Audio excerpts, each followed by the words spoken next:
Yeah, I mean, I kind of think that in the future, just like every business has, an email address and a website and a social media account, or several. I think in the future, every business is going to have an AI agent that interfaces with their customers. And some of these things I think have been pretty hard to do historically. Like, if you think about any company, it's like you probably have customer support as just a separate organization from sales. And that's not really how you'd want it to work as CEO. It's just that, okay, they're kind of different skills. You're building up these I'm your customer support, just to be. What's up? Apparently I am, yeah. I mean, well, whenever Mark needs something. As CEO, I can't tell whether it's chatbot or it's Mark, but it's just my chatbot just asking you. No, well, I guess that's kind of, when you're CEO, you have to do all this stuff. But I mean, then when you build the abstraction into your organization, a lot of times, like in general, the organizations are separate because they're kind of optimized for different things. But that's right. I think, like, the platonic ideal of this would be that it's kind of one thing, right? As a customer, you don't really care. You don't want to like have a different route when you're trying to buy something versus if you're having an issue with something that you bought. You just want to have a place that you can go and get your questions answered and be able to engage with the business in different ways. And I think that applies for creators too. I think that the kind of personal consumer side of this is going to be... all of that engagement with your customers, especially their complaints, is going to make your company better. Yeah, totally. Right? Yeah. The fact that it's all engaging with this AI is going to capture the institutional knowledge and all of that can go into analytics, which improves the AI and so on and so forth. Yeah. So the business version of this is that I think has a little more integration, and we're still in a pretty early alpha with that.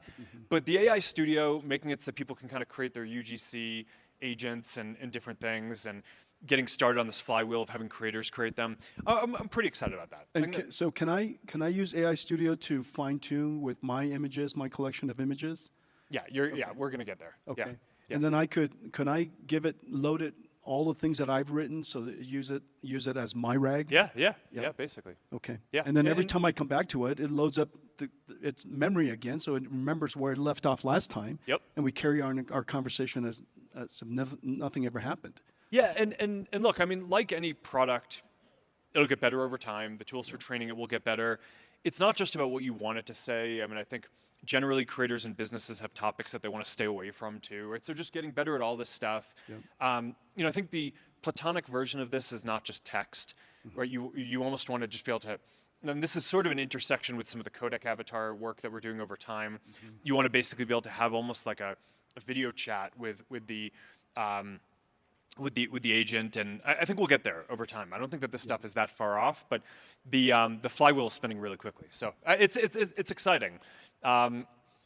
There is a lot of new stuff to build, and I think even if the progress on the foundation models kind of stopped now, which I don't think it will, I think we'd have like 5 years of product innovation for the industry to basically figure out how to most effectively use all the stuff that's gotten built so far.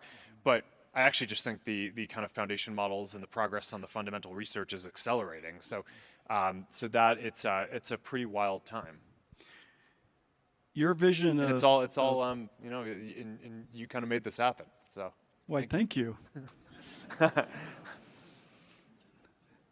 In the last conversation, I thank you. Yeah. We're CEOs. We're delicate flowers. We need a lot of back. Yeah. We're pretty grizzled at this point. I think we're the two kind of longest standing founders in the industry. It's right. True. It's true. It's true. It's true. I just. And your hair has gotten gray. Mine has just gotten longer. No.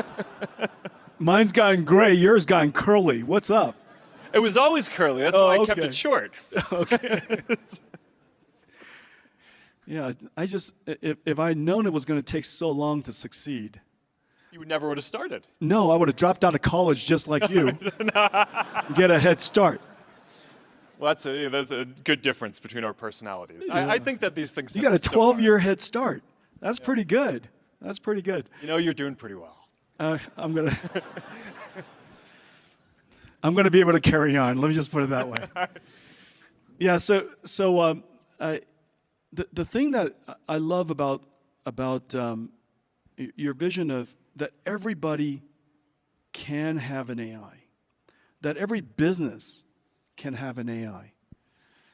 In our company, I want every engineer and every software developer to have an AI, Yeah. and or many AIs.